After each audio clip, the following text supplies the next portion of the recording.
Say good morning, good afternoon, or good evening, depending on where in the world you're logging in from today. Really appreciate you guys joining us. I've got with me today Rick Van Nieuwenhuizen, CEO of Contango Silver and Gold, and Dave Larimer, the company's Vice President of Exploration, to discuss a recent press release that got into updates across the company's very broad, at this point, project suite. Gentlemen, how are you today? Doing well. Go Canada. Go Canada. Doing good. Morning. For the Canadians in the room, hope you're feeling patriotic. Here's how today's going to work. There's a number of questions about the PR. Some got sent in advance over email. I think our questions will cover most of those, but I will try to get to any that we don't. Of course, as always, this is an interactive event, so you can use the chat button at the bottom to ask any questions you'd like. We'll be spanning today from the market through to each project, so please feel free to ask any questions you'd like. We'll try to get them as much as we can in today's half-hour event. If I do miss questions, I will make sure the team gets them afterwards. It's also recorded and will be available for replay late this afternoon, Eastern Time. Probably right at the end of the day for those on the East Coast. But let me get right into the business here, because, Rick, I know the update was on a bunch of specific programs, but I do want to set the stage, because obviously it's an odd week for markets. Gold and silver, roller coaster for a year plus now. You're of anybody I know plugged into the metals market. How are you reading the current backdrop, and what makes this a moment worth paying attention to a company like Contango? Yeah, I mean, obviously, roller coaster is a good way to describe the last year. Yeah. The last 5 months have been a roller coaster. They've been like straight, elevator to the basement. Sure. I mean, we sit, below $4,000 gold, and we're approaching $55 silver. Obviously way down from the highs, and the stocks are reflecting it. And I'd say the producers are getting hammered a bit more than the explorers, which sure. I find interesting. It seems odd to me, but I guess what it would tell me is that everybody thinks the future price is going to be higher at some point. I mean, look, the Fed is between a rock and a hard spot. The employment numbers came in good, so they don't have to worry about employment right now or unemployment right now. So they are concerned about inflation. I think the biggest news out of that the Fed discussion was, it's going to be a different Fed. And I think all of those things make the market nervous. They don't know how to read it. And clearly, the big takeaway from Contango's discussion was that, hey, we're not going to give guidance anymore. Yeah. So you guys are on your own. So I think the market's just a bit nervous about being on their own without the being spoon-fed by the Fed. Anyways, I mean, all of that just on the big picture scene, nothing has changed. We're still $37 trillion in debt, and China's no better off, and Europe's no better off. So it's not like it's just the dollar. Gold prices price in all sorts of currencies. The one we usually pay attention to, the ones in dollars. And of course, for us, that is where we're producing gold. So, I mean, look, I got this in Europe last time I was there. This is one of those $10 billion Zimbabwe notes. I mean, that's where we're headed. Trump's not afraid of debt. So, look, the central banks are still buying gold. They're doing that for a reason. India was just in the news the other day that they didn't sell their gold. They sold their other currencies in their foreign currency reserves. So, look, I mean, everybody's doing something a little different. It's definitely Iran's on again, off again. Don't know. They have the ceasefire that nobody pays attention to. So, look, it's a very confusing market. We're just going to put our head down, and I don't like the share price, but sure.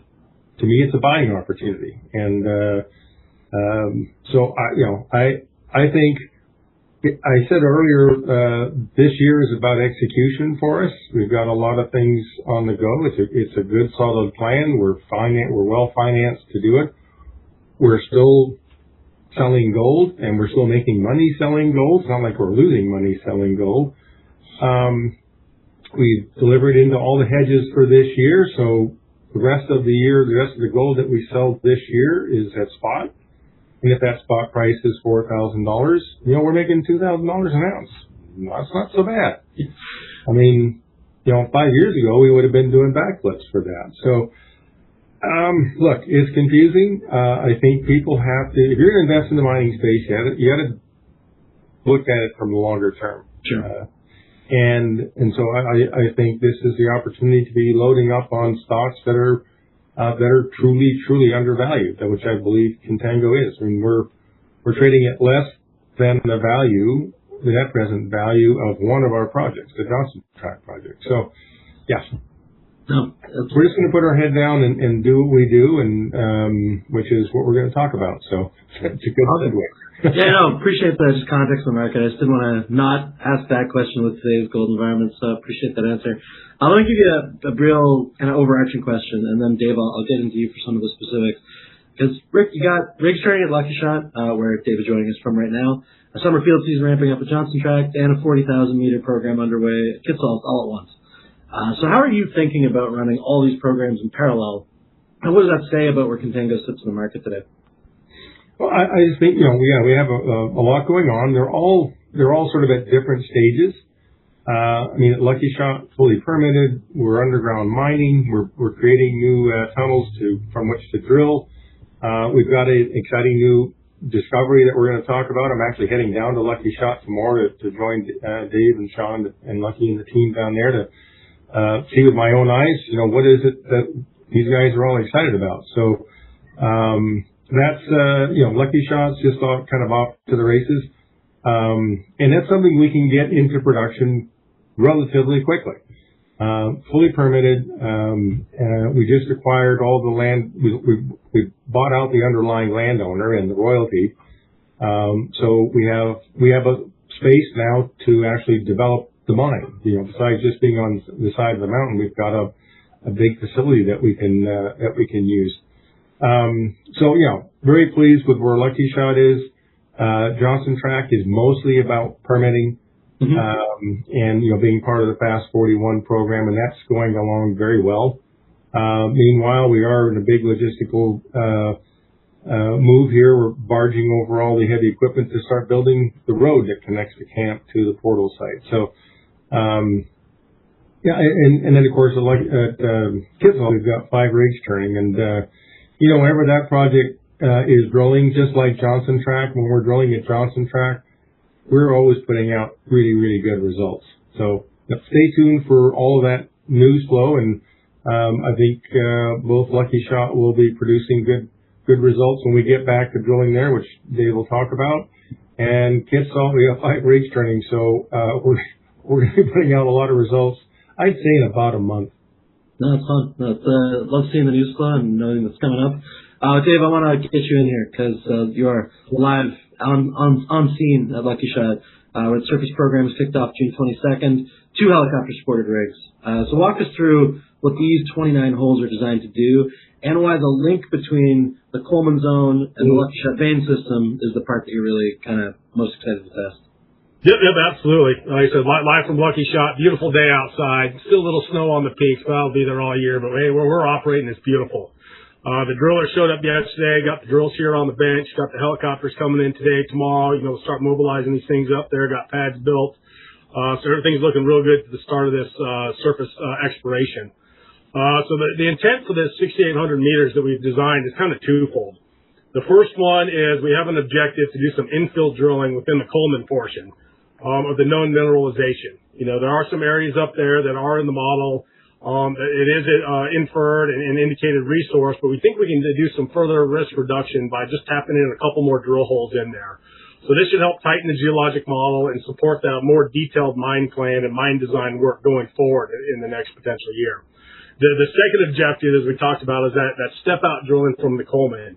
Seeing if that, what we call that link between the Coleman side and the Lucky Shot side. This step-out drilling is specifically designed to see how much more battle space we can take the Coleman and keep stepping it off towards what we believe that will be the cutoff, which is that Lucky Shot fault. We previously talked the Lucky Shot fault from the underground side. We've tapped it really well underground. We know where it's at. On the surface, we know where it's at, and it's really interesting. But when you start pulling these faults together, as the geologist, when you first get them, what's the first thing you do? You just draw the fault as a straight line because you don't know. Sure. Now that we've done this drilling, we've advanced the structural backbone and the structural model. We know the Lucky Shot fault starts at the surface, and she curves down a little, almost that little listric faulting. What that does for us on the Coleman side is it opens up more battle space as she curves away towards Lucky Shot. So our drill-in's looking to do the step off of Coleman and basically thread that needle. How far can we pull that Coleman mineralization and tie it into that Lucky Shot fault right there? And that's the link we're looking to get to this summer. It's really exciting. I'm not going to say it's easy drilling, but, it's conceptually pretty simple. It's literally right there at the top of the ridge. Our logistics are all lined up. So we're really excited about this. Again, it's a pretty straightforward program. We're going to execute it hard. And the program is designed to de-risk, the known Coleman mineralization and then test that linkage between the Lucky Shot and the Lucky Shot fault side. And ideally this drilling will validate the models. And it'll be an important next step for us as we continue this value creation of our project in the next couple of years. It's certainly a big summer at Lucky Shot. But Rick, I wanted to get you in because obviously you know a lot about the structural side too. So while we're talking about the Lucky Shot vein system, how's progress going on extending the West Drift to test the KM vein? Yeah, as I mentioned, I'm going to head down there tomorrow to see with my own eyes how the progress is. But they've advanced the tunnel. So remember the West Drift was built to fan drill the Lucky Shot fault structure, which more or less runs east-west, and we're drilling kind of fans off to the north. The Lucky Shot fault offsets the Lucky Shot vein up to the Coleman side, which what Dave was just talking about. When we punched through, we saw this other new structure at right angles to the Lucky Shot fault system, so striking north-south, dipping east, and it ran really well. So we call it the KM vein after Keith Miles, our mine superintendent. And we've now advanced 15 meters-ish, 50 feet, the tunnel, just in the same orientation, and we're seeing some interesting things. Can't say much more than that. We don't have assays back, but this is a coarse-free gold deposit, so we see certain things with our eyeballs, and Dave and the crew are pretty zoned in on finding free gold. So I'm heading down there tomorrow, and I think we'll take a look, and I think we'll probably do some talking at the vein face tomorrow. We'll get that out to our investors as well. So I'm excited by what we're seeing, and as with my structural background, Lucky Shot's a shear vein, so it's things moving back and forth this way that open up spaces for hydrothermal fluids to come in. The KM vein orientation is at right angles, which means it's the expansion vein. And when you crunch things this way, they open up the opposite direction because they're getting squished. And so that's exciting because open spaces are what suck in hydrothermal fluids. So we're excited about what we're seeing geologically, structurally. We got to go assay, and so that's the work that we're doing now. And we'll get the drills in there once we get the underground infrastructure completed. We'll get the drills in and do our normal thing there. But pretty exciting what we're seeing. I'm excited to get down and boots underground tomorrow. Awesome. Yeah, I'm personally excited to see footage. I always like seeing footage out there. Dave, I know the team framed this drilling as feeding into feasibility level mine design. Mm-hmm. So for investors in the room, what's the significance of moving Lucky Shot towards that stage rather than just adding more ounces? Yeah. Well, absolutely. It's an important distinction, especially for us planning this out. At this stage, Lucky Shot, we're not just about chasing, ounces in there. It's about converting geologic understanding, into a practical mine plan. And at the end of the day, that's what we're looking for on the geology side. Can we build these ounces? Yep, we can increase the resource reserve, but we also need the rest of that geologic understanding to make a practical mine plan going forward. The infill drilling at Coleman, like I briefly talked about, designed to help increase the confidence in that continuity and the geometry on the Coleman side and the grade distribution. And that matters for a feasibility kind of level mine design because you really need that tighter data spacing and the confidence in that geology, to make those disciplined engineering decisions around stope shapes, and the sequencing of how all this comes together. I do have a saying where, mining is always based in the geology, and nothing is more true than right now at this kind of pre-feasibility studies where we got to get the geology. We got to make sure it's tightened in there because that's what all the engineering it hangs on and the mining hangs on the next, years down the road. So for investors, the significance is that this work is moving the project from that exploration concept, and we're moving it now towards that development framework concept, and it starts with this drilling, the geologic modeling, updating our mineral resource estimate. And then as we've talked before, doing that feasibility level study, in the future, that's when we start hanging our engineering and then hanging everything else off of what we're doing right now. So really the value is twofold, testing that growth potential while we go at every opportunity and developing that technical work to feed into that feasibility study going forward in the future. Awesome. No, appreciate that. I do want to move on now to Johnson Tract. I know this was a multi-project update PR, so I want to... I need to make one other point on the feasibility study, and this is something that's specific to the DSO model, the direct shipping ore model, is because we're not building a mill and a tailings facility and we don't need a bunch of power to run all that stuff. I refer to this as feasibility light because it is effectively just a mine plan, feasibility level mine plan, hence the definition drilling that we're doing, a transportation plan, and a tolling arrangement. So it is, we don't have to do a bunch of test work on where we're going to put tailings and all that because that's already done. We don't have to do foundational drilling and worry about permafrost and stuff like that because we're not building a mill. And so we don't have to worry about foundations. And power plants are big, messy things to permit because they have to have air quality. And so we just need relatively small mobile generator to provide power to the drill rigs, just like we're doing right now.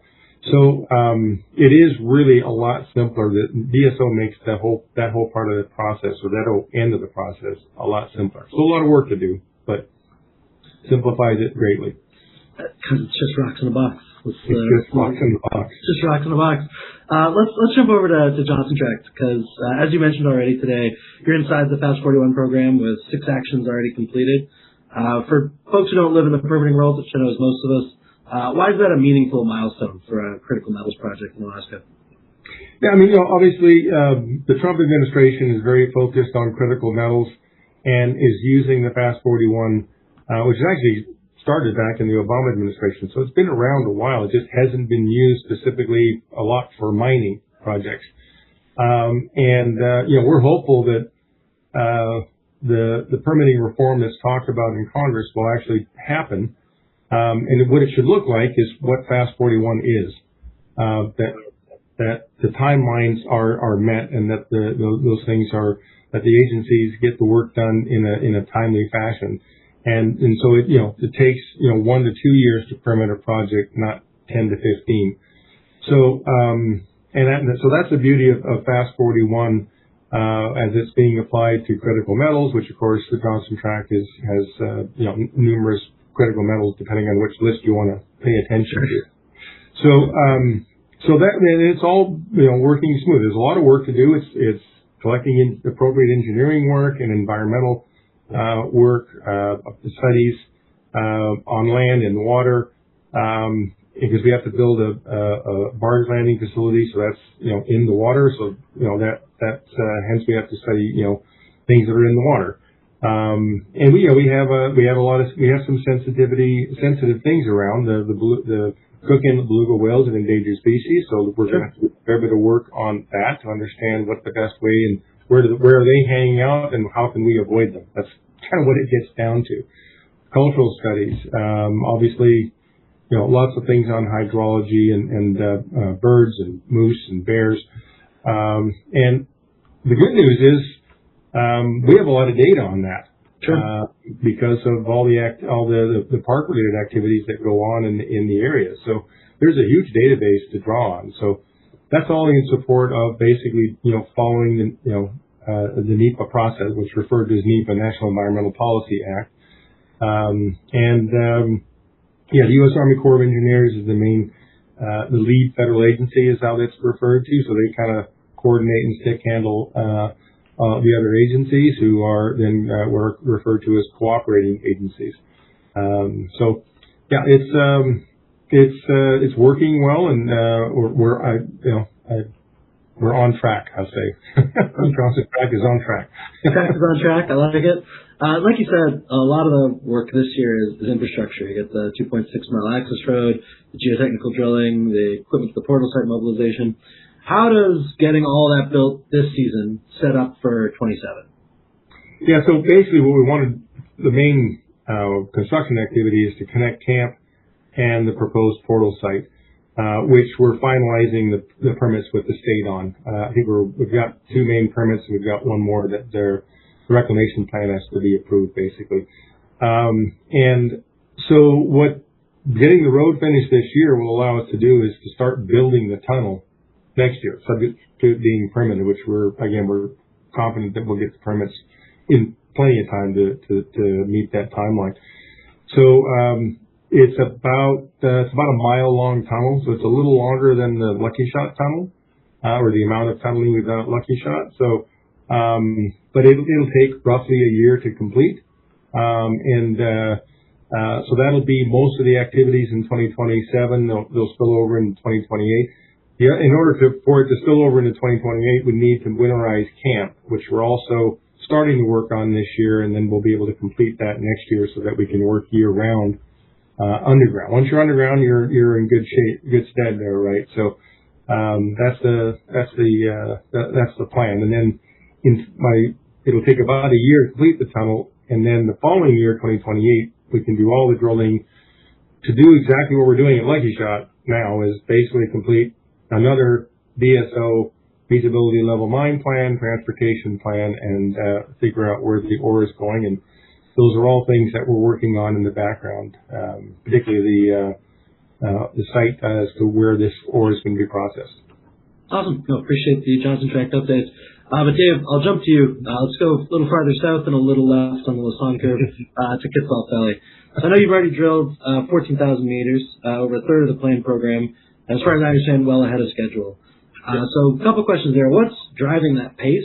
And what are you personally, I love asking geologists this, what are you most excited about for Torbrit, North Star, Wolf, and Red Point?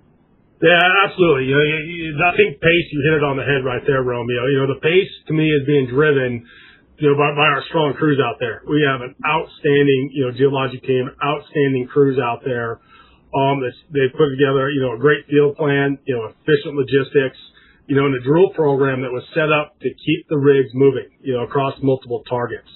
To be 14,000 meters in right now, the 40,000 meter program, is a real testament to that team. What they pulled together and what they put together and executing out there to a high degree, has been absolutely fascinating to see. What gets me excited when the drill reports come in, you look at Torbrit and North Star, the focus really is kind of on an infill, extensional drilling around areas with historical continuity. And the objective was always to kind of improve that geologic confidence, where the mineralization is out there. And those results coming back are what we expect. And we're really excited to see those. Wolf and Red Point, these are important because they're giving us additional opportunities to evaluate, the broader Kitsault Valley system beyond kind of the Torbrit, North Star kind of areas. And to me, what's most encouraging, what I really like to see out there is, we've got to frame it carefully, is the strong visual indications that we have seen so far out of the drill core. Consistent with our targeting model, geos are excited out there, and the team is executing well with what we're seeing. Again, we need to be clear, that the assays at the end of the day ultimately determine the grade and stuff like that, and things are out there for assay. And we'll get those back. But yeah, we're excited what we see out there and having that plan come together and be able to drive this forward. I like to analogize it as, as a hockey fan, but for the soccer fans, Kitsault Valley gives us multiple shots on a goal. We got multiple deposits out here. It gives us multiple shots in the consolidated land package that we can advance resource confidence in a very, very small area. And this is exciting. When the geology comes together, the drill results come together, and you start to see that vision of how it comes together. And then, when the assays come in and we start pumping out the press releases here in the next couple of weeks, I think we're going to be really excited. Oh, fun. Yeah, like you sent the first samples from Torbrit and North Star to the lab already with the updated resource estimate targeted for late July, if I'm not mistaken. Yep. What should people be watching for as those assays start coming through with the news releases you just mentioned through Q3? What should people be keeping an eagle eye out for? I just want to hit on the assays real quick. It's a busy summer in exploration. Sure. I kind of feel for the assay labs. We do have some turnaround times that we manage to creep on. They hear from us all the time. They hear from everyone else. Where's our samples? Where's our samples? What I can say is they're coming. And the assay labs are doing a great job, turning around. So these things are coming. And as these things start flowing in, we expect to see, decent assays that we're excited about, that do line up to the geology. When a resource update, comes out, in late July, to me, this is an important benchmark. It gives the investors kind of that clear view of, hey, what we've updated to and where we're seeing. So then you kind of get that current view of what that resource is in Kitsault, and they can start putting together the vision that we talk about here through the press releases, and then start overlaying in the new press releases and the assays that are coming out there. So to me, the key question is, whether these new assays, demonstrate this continued continuity of these zones that we think are there. And then how far and how fast can we push this with our team that we have out on ground in the next couple months out there? Yeah, we're drilling 500 meters a day. Yeah. A day, yeah. They're really kicking it. I've been impressed by the consistency of the productivity. So yeah, hats off to the team out there, the drilling company, the helicopter company, everybody. They've got it dialed in. And the logistics. I mean, it ain't nothing but logistics and remote work. I wasn't kidding. I said the pace just does seem to be really rock and rolling, which is fun. Rick, I got a question for you. I would normally ask Michael Clark, but since you're on the call, I will ask you instead. On the financial side, I know what it's about. The H word might be mentioned in a moment, but I know you've delivered all of the remaining 2026 hedge obligations, as I understand it, ahead of schedule. So in plain English, for laymen like me, what does clearing those hedges by mid-June mean for Contango's exposure to the gold price for the rest of the year? Yeah, so we're, as you said, we've delivered into the 2026 hedge book, meaning that all the gold we sell forward, coming from this time forward, the next two batches for this year will be at spot. And so when I will commit, when we deliver into all the hedges, which we're still, our objective is still to do all that this year. Mike's coming on the show and you'll have like a hat on that'll say hedge free or a t-shirt. Look at special sweater. That is definitely, one of our main objectives, delivering to the hedges and paying off the debt. So, again, we're going to look at some opportunity ways and, look at a $4,000 gold price or under $4,000 gold price, maybe we'll take a look at just getting rid of them, Sure. We believe in gold. We don't, as we said earlier, we don't think any of the fundamental macro elements have changed for gold, and we're still heading towards this. The train's still moving. Hopefully, we won't be as bad off as Zimbabwe, but